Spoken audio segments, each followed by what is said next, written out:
Hello guys, Merry Christmas and a Happy New Year sa inyong lahat. Itong video na to guys ay kuha malapit sa Maytaga.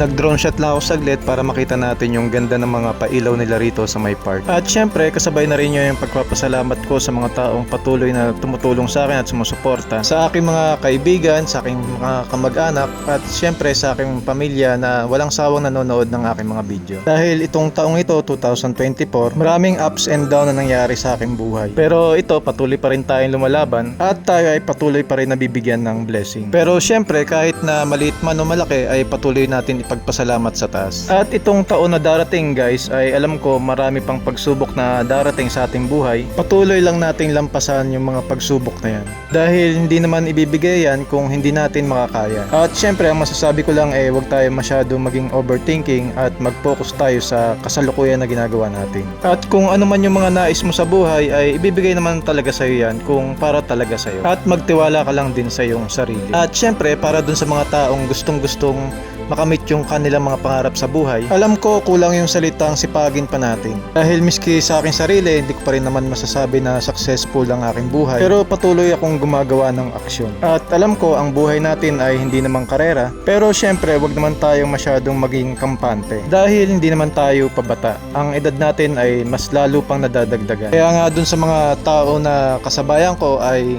talagang proud ako sa kanila dahil nakamit na nila yung mga pangarap nila sa buhay. At syempre, bago pa humaba ang ating usapan ay nagpapasalamat ako ng malaki sa inyong lahat. At kami dito na mga Pinoy na OFW ay patuloy lang kaming lalaban sa buhay. At syempre sa aking pamilya, asahan nyo balang araw ay magkakasama rin tayo tuwing Pasko. At uuwi akong kumpleto at walang kulang. Kaya sa inyong lahat ay Merry Christmas and a Happy New Year.